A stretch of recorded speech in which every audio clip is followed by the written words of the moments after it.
Shalom Aleichem à toutes et à tous. Le Ramchal, Rav Moshe Chaim Luzzatto, indique dans son livre Messiat Yesharim, de manière éloquente, que la réalisation d'un objectif nécessite convenablement et inévitablement la contribution conjointe de tous les moyens trouvés et employés dans cette quête. Selon la capacité et l'utilisation de ces moyens, la concrétisation de l'objectif sera déterminée et la moindre déviation constatée dans les moyens employés se manifestera de manière significative dans le résultat final, issu de leur contribution combinée. Et cette vérité, elle peut être illustrée par les observations que nous faisons dans les affaires de ce monde. Lorsque l'on aspire à produire quelque chose, il est indispensable de rassembler de nombreux éléments, de nombreux composants, car l'absence d'un seul élément peut conduire à un résultat contraire à notre intention et à notre plan. De même, la qualité des outils utilisés, leur sophistication, leur précision, leur propreté jouent un rôle déterminant dans les résultats obtenus.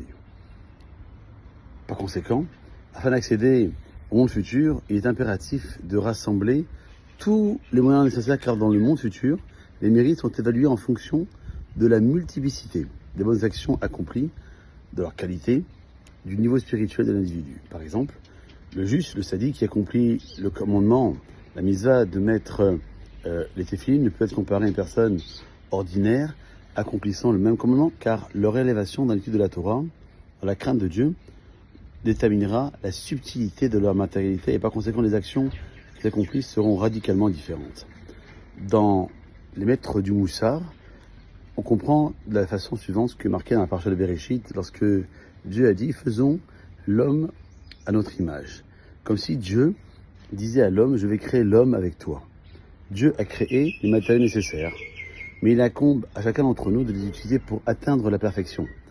C'est ce que dit le Midrash lorsque c'est marqué dans la Torah que vous observerez mes misot et vous les accomplirez.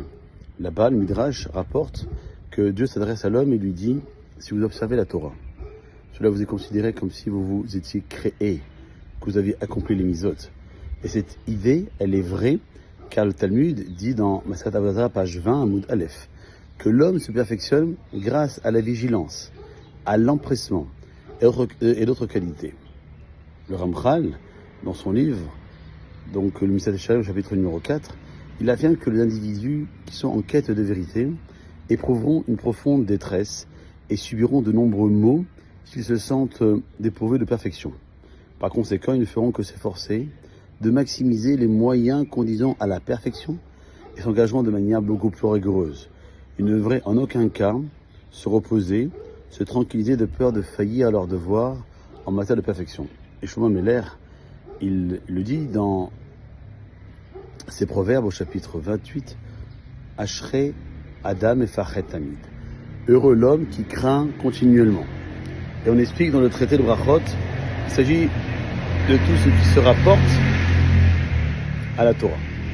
Il est probable que les paroles du Chazon Ish, qui a écrit un livre qui s'appelle Emunah V'Bitachon, là-bas il trouve cette source que selon le Rav, dans chaque commandement, l'individu doit être extrêmement rigoureux, pas se complaire dans une interprétation superficielle, laissant les détails aux personnes plus minutieuses.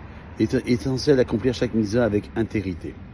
Et, chers amis, aujourd'hui, en 2025, où la technologie s'est développée, il est beaucoup plus aisé de comprendre comme chaque petit détail dans l'accomplissement du mitzvah a une grande importance et son omission peut avoir des conséquences graves et nuisibles. Cela est particulièrement évident dans le domaine informatique, où les ordinateurs comportent des millions de détails. Si un seul d'entre eux n'est pas correctement intégré à sa place, ça provoquera une défaillance majeure, car tous les calculs seront faussés et tromperont également les autres. Est-il alors pertinent de se demander quelle est la différence entre l'omission de ce détail ou d'un autre? Alors, chacun d'entre nous comprendra que chaque détail est d'une importance capitale. De même, cela s'applique aux misotes, où chaque détail est d'une importance capitale. Alors à nous, de faire en sorte que grâce à ce don de la Torah que nous avons eu il y a 3 jours, nous puissions étudier, faire en sorte que toute mitzvah que l'on fera, se fera dans la meilleure des minuties.